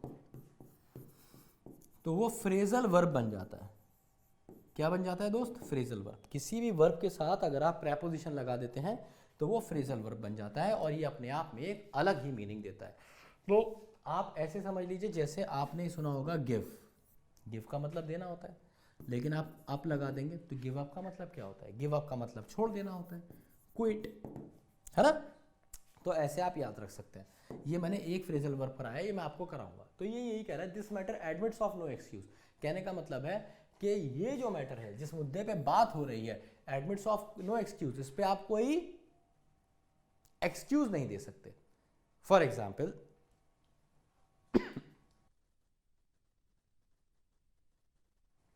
आप इसे ऐसे समझ लीजिए, हाँ, कि जैसे आज आपका ऑफिस का पहला दिन था और आप बिना टी शर्ट के आ गए, ऐसे ही आ गए। किसी ने पूछा अरे यार तुमने ऊपर कपड़े नहीं पहने, अरे ध्यान नहीं रहा कपड़े पहनने का, मुझे ऑफिस का आज पहला दिन था और मैं बड़ा मतलब एक्साइटेड था ऑफिस ज्वाइन करने के लिए, तो मैं ब्रेकफास्ट करके भी नहीं आया और टी शर्ट भी पहनना भूल गया। ये क्या बात हुई? ये हो ही नहीं सकता। So this matter admits of no excuse, कि भाई कोई एक्सक्यूज नहीं है, इसका मतलब सेंटेंस में है नो इम्प्रूवमेंट। सही है। ये मैं आपको फ्रेजल वर्ब सिखाऊंगा, तब आप बेहतर समझ पाएंगे कि इसमें एलिमिनेशन कैसे करते हैं। ठीक है, नेक्स्ट क्वेश्चन। जल्दी जल्दी 2 क्वेश्चन आप और बना के देंगे मुझे, बहुत तेज।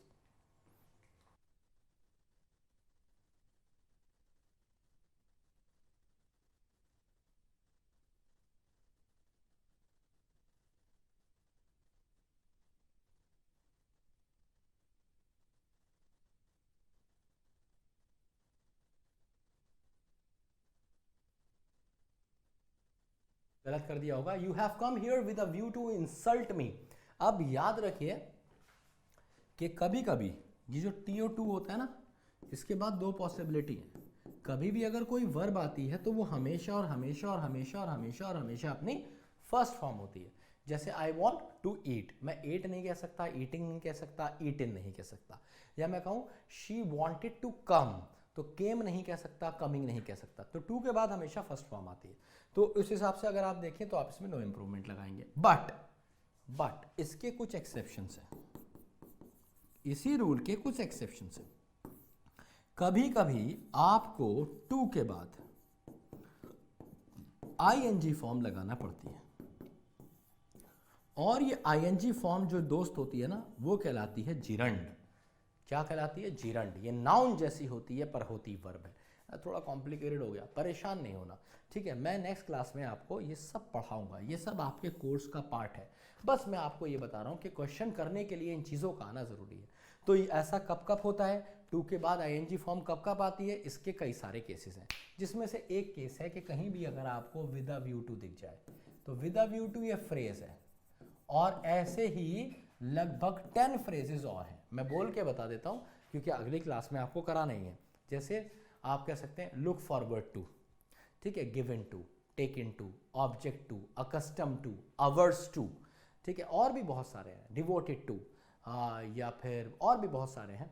तो ये सारे के सारे, ऑब्जेक्ट टू भी उसमें से होता है एक। तो ये सारे के सारे मैं आपको कराऊंगा विद एग्जाम्पल और डिटेल, ठीक है, क्योंकि इन पे क्वेश्चन आते हैं। फिलहाल आपको याद रखना है, आपको देखना है एक ऐसा ऑप्शन जिसमें टू के बाद लगी हो ING फॉर्म, जो होगी क्या?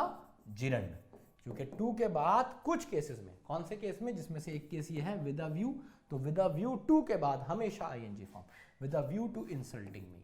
सो A is the correct answer. Sentence का मतलब क्या है कि तुम यहां पे आए हो इस नजरिए के साथ कि मेरी बेइज्जती करोगे। समझ में आया तो जल्दी से मुझे बताना, और कमेंट बॉक्स में डाउट है तो पूछ लेना।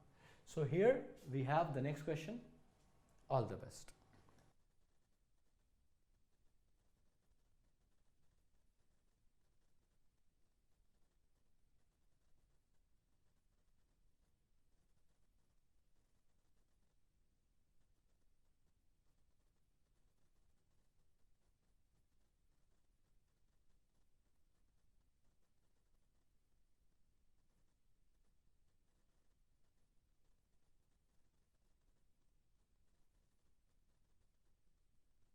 देखिए ये जो क्वेश्चन है, ये क्वेश्चन भी बहुत आसान है, और ये क्वेश्चन भी कहाँ से आया है दोस्त? नाउन से आया है, नाउन से। तो अब इसमें होता क्या है, फॉर ऑल पावर्स और of reasons, for all powers of reasons and understanding, कह रहा है जितनी भी हम बात करें किसकी पावर्स की, जो कि रीजन की है हमारे पास, अंडरस्टैंडिंग की पावर है हमारे पास, तुम्हारे पास दिमाग है ना जहाँ पे तुम रीजन कर सकते हो, चीज़ों को समझ सकते हो, उसी की बात कर रहा है। For all powers of reason and understanding we know a little, तो हम कितना जानते हैं? अ लिटिल का मतलब है सम, क्योंकि अभी मैंने तुम्हें थोड़ी देर पहले बताया था लिटिल का मतलब क्या होता है? ना के बराबर, ऑलमोस्ट नथिंग। ठीक है, तो याद रखिए लिटिल और लिटिल में फर्क होता है। जब आप लिखते हैं लिटिल तो इसका मतलब होता है ऑलमोस्ट नथिंग, और जैसे ही आप इसके साथ आ लगा देते हैं और आ लिटिल लगते हैं तो इसका मतलब बदल जाता है, सम होता है कुछ। तो कुछ अबाउट लाइफ सीक्रेट, तो हम कुछ थोड़ी जानते हैं। कह रहे हैं अपनी सारी पावर और रीजन के बाद भी हम लाइफ के बारे में, लाइफ की जो सीक्रेट्स हैं उनके बारे में कुछ जानते हैं, कुछ नहीं जानते, ना के बराबर जानते हैं, कुछ जानते ही नहीं है। तो सबसे पहली चीज़ तो यह है कि भाई यहाँ पे लिटिल आएगा, आ लिटिल नहीं आएगा, तो आ लिटिल वाले ऑप्शन काट डालो। ठीक है, आ लिटिल वाले ऑप्शन काट डालो, यहाँ पे नथिंग से तो कोई मतलब ही नहीं है, तो बेस्ट है B, little about life secrets, तो आंसर इज बी। क्लियर है? तो जब आपको ये पता होगा इन दोनों का डिफरेंस क्या है, इसका मतलब ऐसा क्यों आता है, ये सारी चीज़ें एडजेक्टिव का पार्ट है, मैं आपको एडजेक्टिव वाली क्लास में सब पढ़ाने वाला हूं। Next question, once again 10 seconds. ये क्वेश्चन रिपीटेड है, ऐसे समझ लीजिए मैंने आपको इसी तरह का एक क्वेश्चन ऑलरेडी करा रखा है, और देखिए कितना आसान है। Not a word they spoke to the unfortunate wife about it. तो मैंने आपको बताया था कि कभी भी अगर नेगेटिव इंट्रोडक्टरी होता है, क्या बताया था दोस्त? Negative introductory. नेगेटिव इंट्रोडक्टरी का क्या मतलब होता है कि सेंटेंस स्टार्ट हो गया है नेगेटिव वर्ड से। सेंटेंस किससे स्टार्ट हो गया? नेगेटिव वर्ड से। तो क्या लागू होगा? पीछे बताया था दोस्त, क्या लागू होगा? इन्वर्जन लागू होगा। इन्वर्जन का मतलब होगा पहले आएगी वर्ब और बाद में आएगा सब्जेक्ट, पहले आएगी वर्ब और बाद में आएगा सब्जेक्ट। तो क्या कह रहा है? नॉट अ वर्ड, पहले आएगी वर्ब बाद में आएगा सब्जेक्ट। यहां पे पहले सब्जेक्ट फिर वर्ब काट डालो, पहले सब्जेक्ट फिर वर्ब काट डालो, पहले सब्जेक्ट फिर वर्ब काट डालो। एलिमिनेशन सही आंसर आ गया ए, तनतनाता हुआ A is the correct answer. क्या कह रहा है? Not a word did they speak, एक अल्फाज, एक शब्द वो बोल नहीं पाए, किसको? To the unfortunate wife, to the unfortunate wife, किसको? एक भी वर्ड वो बोल नहीं पाए, डिड दे स्पीक, किसको? टू द अनफॉर्चुनेट वाइफ, वो जो बेचारी अनफॉर्चुनेट का मतलब होता है अनलकी, अनलकी वाइफ को, मतलब कुछ हादसा हो गया होगा, नहीं बताया होगा। तो ये थी हमारी आज की क्लास, और मुझे उम्मीद है क्लास आपको बहुत अच्छी लगी होगी। एक बार मैं आपको शॉर्ट में फिर बता देता हूं कि आज मैंने आपको कौन कौन से क्वेश्चंस कराए हैं। ठीक है, तो सबसे पहले दोस्त मैंने आपको क्या कराए थे, अगर आपको याद हो, स्पॉटिंग एरर कराए हैं। ठीक है, यही आपका सिलेबस है। सबसे पहली चीज, पेन बदल देता हूं यार,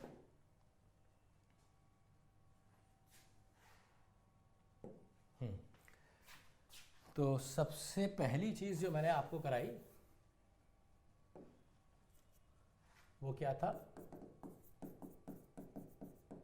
स्पॉटिंग एरर्स। स्पॉटिंग एरर्स के बाद हमने कुछ क्वेश्चंस करे एंटोनिम्स के, एंटोनिम्स के बाद हमने तीसरे वाले क्वेश्चन करे आपके पैराजंबल के, पैराजंबल के बाद जो हमने चौथे क्वेश्चंस करे वो करे हमने फिल इन द ब्लैंक्स, और फिर हमने जो क्वेश्चन करे वो करे सेंटेंस इंप्रूवमेंट। ये आपका मेन पोर्शन है। जब आपका एनडीए का एग्जाम है तो आप ये समझ लीजिए कि इसमें से, इन सब में से आपका 75% तो आता ही है। ठीक है, कभी कभी 100% भी इसी में से आ जाता है, पर 75 तो आपका आना ही है। तो इन 75% पे आपको ये देखना है कि आपने कितना स्कोर किया। ठीक है, और मुझे आपको बताना है कमेंट बॉक्स में, ताकि एटलीस्ट मुझे ये पता लग जाए दोस्त कि आपको मज़ा आया क्लास में, आपका स्कोर कितना आया। अकॉर्डिंगली मैं आपकी आगे क्लासेस प्लान करूंगा। वैसे ऑलरेडी मैंने सब प्लान कर लिया है, पर अगर मुझे लगेगा कि स्कोर बहुत ज़्यादा कम आ रहा है या बहुत मेरी एक्सपेक्टेशन से बहुत ज़्यादा या कम आ रहा है, तो मैं उस कोर्स में कुछ चेंजेस कर दूंगा आपके प्यार में।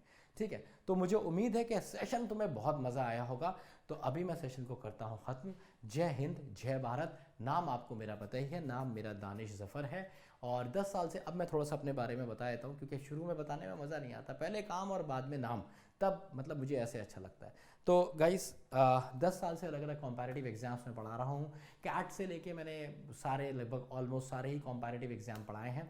तो मेरी उम्र पे मत जाना, तुम देख रहे होगे यार ये तो बाल वाल भी सही है इस आदमी के, गंजा तो हुआ नहीं, बोल रहे 10 साल से पढ़ा रहा हूँ। हाँ, तो मैंने बहुत अर्ली एज में शुरू कर दिया था, मेरा तब शेव भी नहीं आया था, मैं तब से पढ़ा रहा हूँ। तो it has been a long time, so 10+ years of teaching experience. Apart from that I have done MPhil in English and PhD in English. और मेरा इंडस्ट्री नेम है टाइगर सर के नाम से, आप कहीं भी गूगल करेंगे तो आपको मैं टाइगर सर के नाम से मिल जाऊंगा। ठीक है, चलो थैंक यू सो मच, अभी के लिए इतना ही काफ़ी है। Jai Hind, Jai Bharat, see you in the next class, bye bye.